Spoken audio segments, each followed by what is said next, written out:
What's going on, guys? This is Marshall the Quarks here.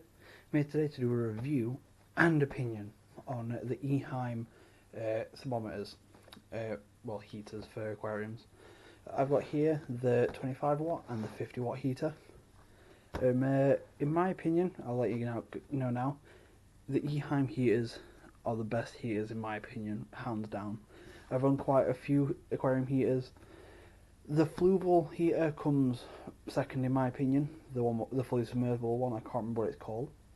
But if I only really like that one because it came with my Fluval aroma fish tank.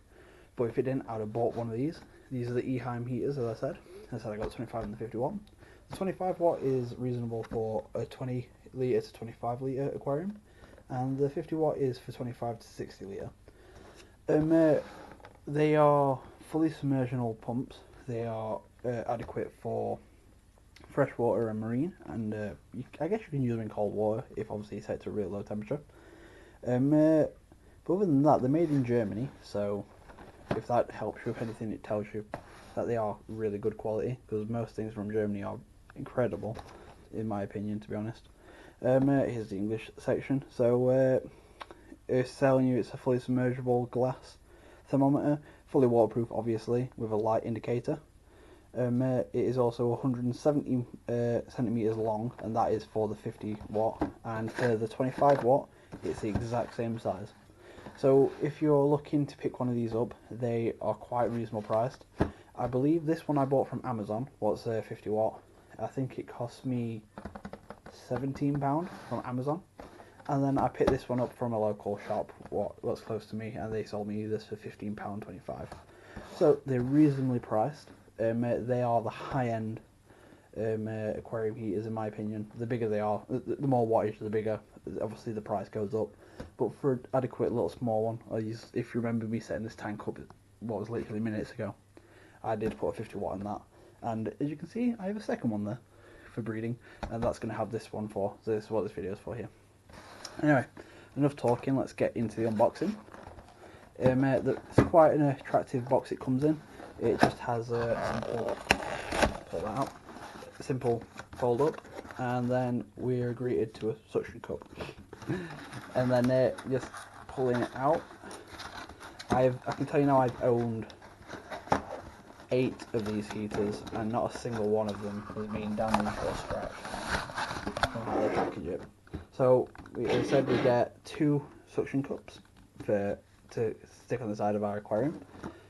It comes with an instruction guide on how to calibrate the heater if yours is out of calibration, but I've never had that problem, but I know a couple of people who have.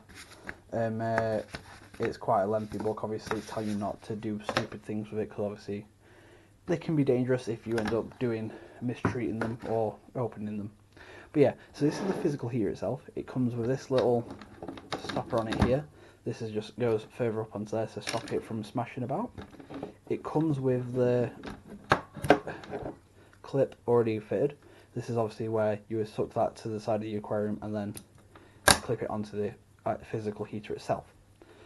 Obviously the cable for it is fairly long, so it's good if your plug socket is quite far away. The thermometer gauge on it is fairly good. Pop it down here, I'll show you. So yeah, the thermometer gauge is a pretty good one, to be honest. As I said, it's fully submersible, so it does tell you the minimum level here. But yeah, as I was saying, the thermometer gauge is just a quick and easy twist. Obviously the arrow is where it is, so at the minute it's set to 30 degrees. And obviously you want it set to around 25 to 24, so just put it in between there. When you first set one of these up, just double make sure with the thermometer that it is kicking out the right heat you need. If it's kicking out heat, you're best off putting the thermometer close to it and then far away. If it's kicking out in between a bit too high than you want, put it lower. So I do have one in my aquarium where it's got very, very high flow rates, so it's constantly on. I have it on about 20, in between 23 to 24, but that varies on your aquarium, but just make sure you set it correctly. And I was saying before, it says on the side here, it just mentions it's the 50 watt heater, how much voltage it kicks out, and how much the max capacity, and then the minimum water level. But it also mentions here it's fully submersible, so if you end up losing the package, it's pretty much got everything you need on the end of the tip here. Other than that, there's nothing else really more to show, apart from it's a coil-based one, not got any tissue, it's just straight up. And here's your indicator. You might be able to, you should be able to see. That's one there, and it's just got a little light like that whenever it's on. And when it turns off, you know the heater's not in use at the time. But if you notice that your aquarium heater is on 24/7, you might want to try and move your heater into a better place because it might be struggling to heat the aquarium, or the size of the thermometer isn't not thermometer. The size of the heater isn't good enough for the aquarium you've put it in. But other than that, it's pretty simple to put these suction cups on. It's just a quick push on, and then that's it. And then it's just a simple of obviously sticking it to the side of the glass or acrylic, whatever your tank's made of. Other than that, that is the Eheim heaters. It's like any other heater, nothing super special apart from they don't break. And I've never heard of one blowing up or doing anything what they shouldn't do. But other than that, I can't think of anything else to say on these other than they're great heaters, reasonably priced, and they have a very long life on them. The manufacturer does give them a 3-year guarantee life on these. So if you're like me and you're a bit skeptical on heaters, because I've known people who've had them blow up and do a lot of mess, I replace these every 2 years. But that's just me. I do obviously keep them, don't throw them away, I keep them just in case for backup, but it's just always good to keep your heaters rotating. If you have them longer than, for these, they guarantee for 3 years, so after 3 years I'd say probably get a new one of these, but that's quite a long life of a heater in my opinion.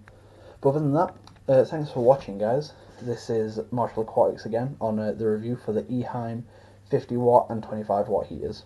Thanks for watching, catch you later.